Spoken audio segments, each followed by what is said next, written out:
I am curious how many of the following mythical creatures you heard of, because the truth is that all of these are quite famous, but sometimes we need to recap the obvious so we can have a deeper dive into something.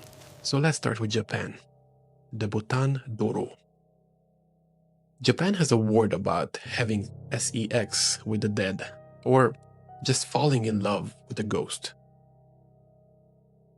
Also referred to as the Fini Lantern, the story of Botan Dōrō originated in the 17th century Japan and continues to be one of the most famous ghost stories in Japanese culture. Though there are multiple versions, but the general storyline is this one. On the first night of Obon, a Japanese festival that honors ancestral spirits, a widowed samurai meets a beautiful woman named Otsuyu and quickly falls in love with her. They meet every night from dawn until dusk, and she's always accompanied by a young girl holding a Fini lantern. Soon someone grows suspicious and spies on them, horrified to discover that Otsuyu is a skeleton.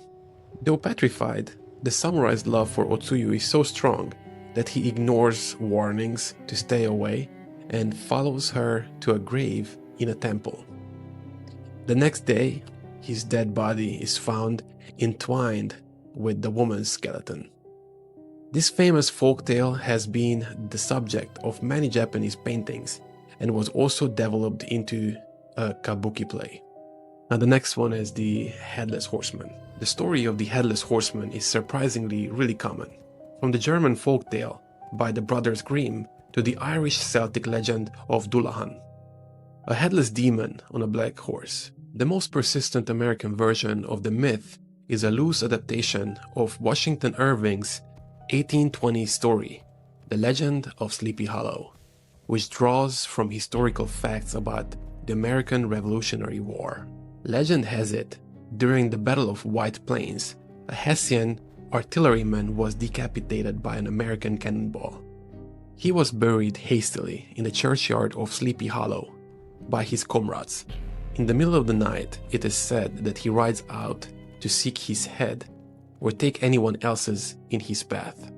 Now Jasy Jatere, god of the siesta. I cannot believe that there is another god who steals kids if they don't sleep. The tale of the Jasy Jatere stems from the Guaraní traditions in Paraguay. Parents often use a spooky story as a scare tactic to get their children to behave. Supposedly, Jasy Jatere roams the streets during siestas looking for children who would rather play than nap.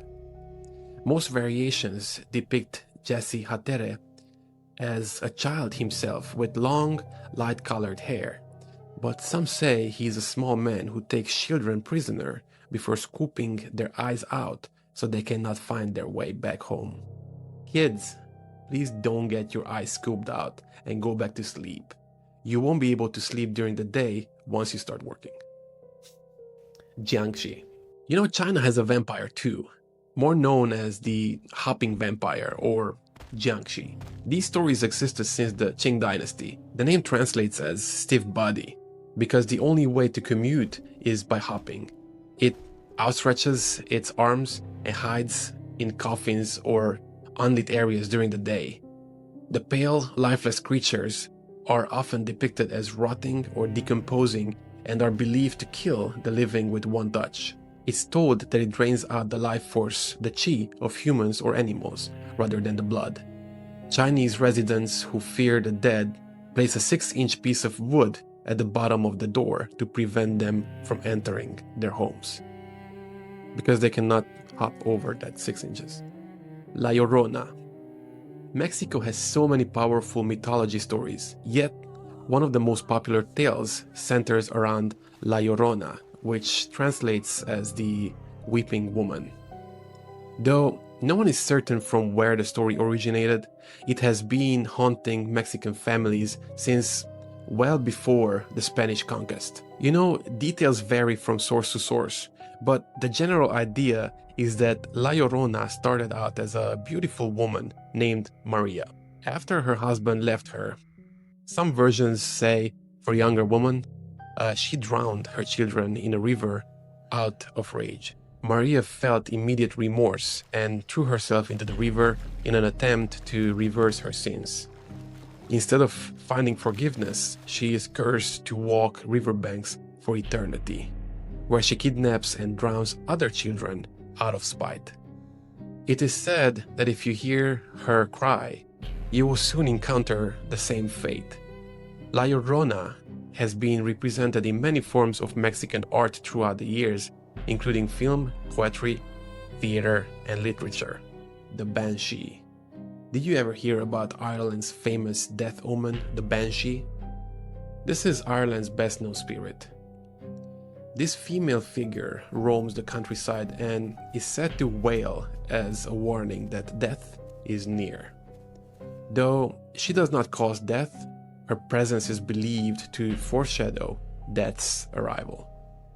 Historians have traced the Banshee story back to the 8th century, when it was customary for women to sing sad songs to lament a death.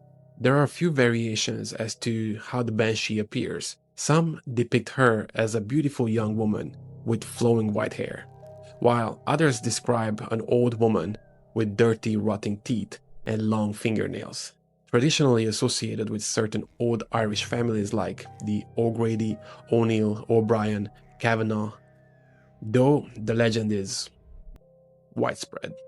The deer woman is an animal spirit that appears throughout Native American art and mythology.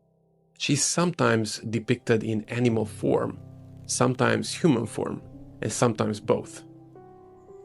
Deer woman is associated with love and fertility, but in contemporary tellings she takes on a mischievous role, often luring men who are unfaithful or disrespectful to nature to their death as a form of vengeance, acting as a spiritual guide or a warning against breaking societal or natural laws, sometimes appearing at dances or near trails, and is a powerful symbol in modern indigenous art and literature addressing violence against native women.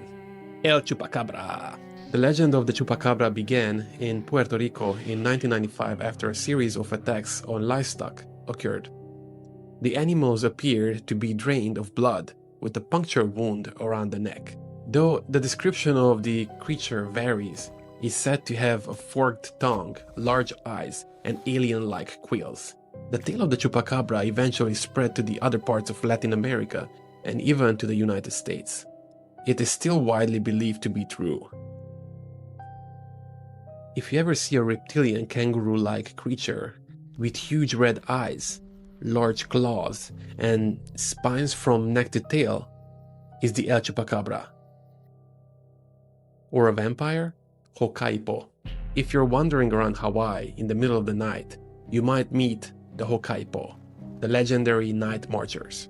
Hawaiian art and culture has a rich history of mythology and folklore, and one of their scariest tales is that the Hukai'po, which translates to spirit ranks, also known as the night marchers.